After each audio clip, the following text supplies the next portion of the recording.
So hello चैम्स, फिर से आ गए आपको इन्वेंट्री वैल्यूएशन को सरल भाषा में आपके सामने लेकर आने का कि ये इन्वेंट्री वैल्यूएशन आखिर किस भूत का नाम है। इन्वेंट्री वैल्यूएशन किसी भूत का नाम नहीं है। कभी कभी हमारे आलस्य के कारण 31 मार्च को क्लोजिंग डेट है, हम लोग अपने आलस्य या वर्कलोड कुछ ज्यादा ही हो जाता है आजकल, जिसके कारण हम लोग क्लोजिंग स्टॉक 31 मार्च को वैल्यू नहीं कर पाते हैं, जिसका वैल्यूएशन आप 4 दिन 5 दिन 6 दिन या 15 दिन 20 दिन बाद करते हो। तो उसी 20 दिन के ट्रांजेक्शन का जो इफेक्ट आपके स्टॉक पे पड़ता है उसी को हम लोग उल्टे कैलकुलेशन के साथ कैलकुलेट करते हैं। तो मैंने आपको एक सरल तरीका बताया था कि जब भी आपको वैल्यूएशन ऑफ क्लोजिंग स्टॉक करना हो तो क्लोजिंग स्टॉक के लिए आप एक तो ट्रेडिंग बना लीजिएगा, छोटा सा प्यारा सा क्यूट सा।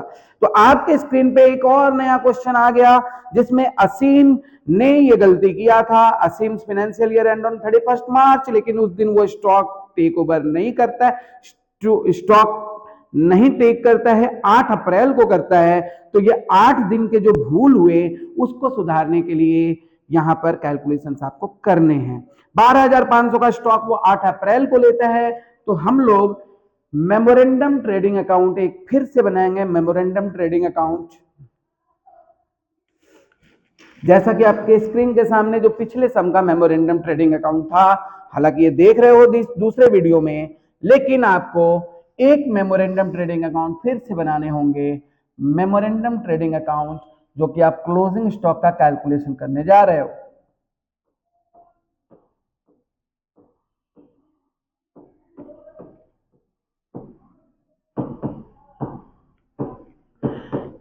ये मेमोरेंडम ट्रेडिंग अकाउंट 8 दिन के लिए बनाना होता है। डेट आप लिखोगे 1 अप्रैल से लेकर 8 अप्रैल के बीच में जो ट्रांजेक्शन हुआ है वहां तक का कैलकुलेशन आपको करना है। तो इन्वेंट्री वैल्यूएशन में जिस दिन आपने क्लोजिंग स्टॉक लिया है उस दिन क्लोजिंग स्टॉक 8 अप्रैल को यहां पर क्लोजिंग स्टॉक था 12,500 12,500 का क्लोजिंग स्टॉक था। सही है सर। लेकिन अब A B C D E F G इतने सारे क्वेश्चंस, इतने सारे एडजस्टमेंट्स। जी हाँ, इन 7-8 दिनों में यही घटना हुआ है कि सेल हुआ है सेल्स बुक में day of dispatched and return in the return books on day of the goods received back. मतलब जो सेल हुआ है वो सेल बुक में तभी रिकॉर्ड होगा जिस दिन वो डिस्पैच हो गया, और सेल्स रिटर्न तभी रिकॉर्ड होगा जिस दिन गुड्स आपके पास फिजिकली अवेलेबल हो गया। उसी तरह से purchases are entered in purchase day book on the day of invoiced were received. जिस दिन आपको बिल मिल गया उसी दिन परचेजेस भी रिकॉर्ड हो जाएगा, भले गुड्स आपके पास अवेलेबल है या नहीं है। ये क्वेश्चन का अपना एक अलग तरीका है। Sales between 31 March and 8 April on sales day book was 860 sales दिया हुआ है। परचेजेस दिया हुआ है ड्यूरिंग दिस पीरियड जिसमें 200 का स्टॉक अभी भी आपके पास नहीं है, और गुड्स इनवॉइस्ड हुआ है लेकिन इसमें से 350 का ही गुड्स आपके पास रिसिव्ड हुआ है। तो 350 का जो गुड्स है, इनवॉइस तो हो गया है तो इनवॉइस बिल हो गया 50 का, लेकिन 350 का ही गुड्स आपका जो है नेक्स्ट मंथ में चला गया रिसिव्ड होने में। 31 मार्च एंड 8 अप्रैल के बीच में रिसिव्ड हुआ है, बाकी 150 आपको रिसिव्ड हो चुका है 31 मार्च में। And rate of GP 33.33% on cost, याद रखिएगा ऑन कॉस्ट दिया है। सबसे पहले यहां पर हम क्लोजिंग स्टॉक लिख दिए, ड्यूरिंग दिस पीरियड का हम सेल्स लिख देते हैं। हमारा सेल्स था 860। आप देखिए पॉइंट नंबर सी में सेल्स दिया हुआ है, बाई सेल्स लिख दिए 860।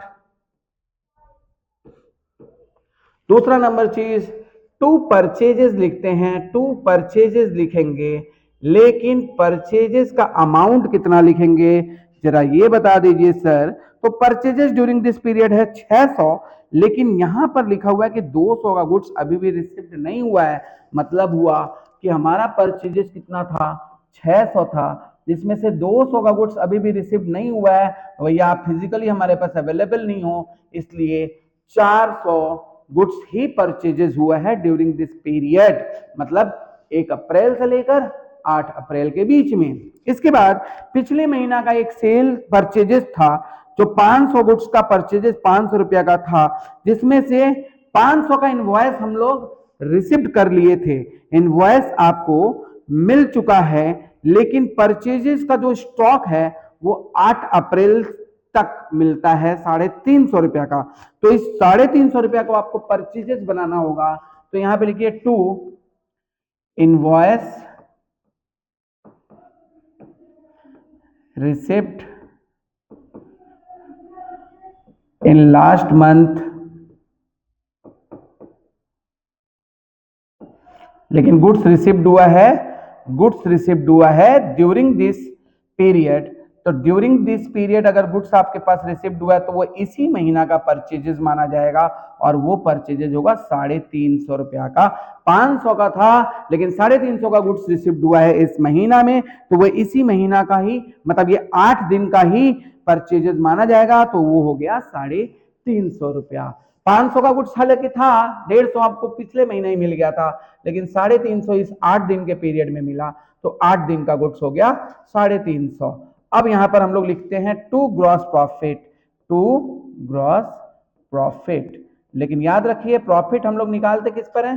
सेल पर निकालते हैं। हमारे पास सेल नहीं है, हाँ सेल है, लेकिन यहां पर क्वेश्चन में बोला है प्रॉफिट ऑन कॉस्ट, और कॉस्ट पे प्रॉफिट कितना बोला है? 33.1/3% ऑन कॉस्ट। तो हमारे पास तो कॉस्ट है नहीं, हमारे पास सेल है। तो अगर कॉस्ट पे 33/1/3 होता है तो सेल पे 1/4 होता है।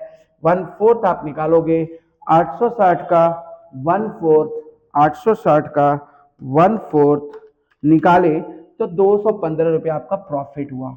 अब आप बैक कैलकुलेशन करके, उल्टा कैलकुलेशन करके आप यहाँ पे क्लोजिंग स्टॉक निकाल सकते हो, और कोई ट्रांजेक्शन इसमें है नहीं। 12,500 प्लस 860 दोनों जोड़ दिए 13,360 माइनस करेंगे 215 और माइनस करेंगे 350 और माइनस करेंगे 400, तो आपका ओपनिंग स्टॉक जो आएगा बैलेंसिंग फिगर, वो ओपनिंग स्टॉक आ गया 12,395। ये हो गया ओपनिंग स्टॉक। तो ये रहा भाई, ये रहा बच्चों वैल्यूएशन ऑफ क्लोजिंग स्टॉक को एक इजी मेथड से आपके सामने प्रेजेंट करने का एक छोटा सा प्रयास किया है मैंने। अगर आपको समझ में आए तो प्लीज वीडियो को अपने फ्रेंड्स को जरूर बताइए कि देखिए यहाँ पर हम लोग क्लोजिंग स्टॉक कितने आराम से सीख रहे हैं, जिसके लिए बड़े बड़े स्टेटमेंट आपको लर्न करने पड़ते हैं। यहाँ पर छोटे से तरीके से जस्ट आप जो जानते हो उसी को बेस बनाकर मैंने वैल्यूएशन ऑफ क्लोजिंग स्टॉक आपको सिखा दिया। तो प्लीज शेयर करिए अपने दोस्तों में, बताइए कितनी आसान भाषा में आपको यहाँ पर वैल्यूएशन ऑफ क्लोजिंग स्टॉक सिखाया जाता है, जो कि आपके लिए बहुत ही हेल्पफुल होने वाला है आपके एग्जाम में। 12 जनवरी जो भी एग्जाम दे रहे हो, तो जब भी आप दो सीए फाउंडेशन का एग्जाम, तो आपको यह valuation of trading closing stock याद रहेगा। तो प्लीज अपने दोस्तों को शेयर करिए, लाइक करिए और कमेंट करिए। अगर अच्छा लगे तो, कोई दिक्कत भी हुआ हो तो आप हमें पूछ सकते हैं कमेंट करके, आपको उसका पॉजिटिवली जवाब जरूर दिया जाएगा।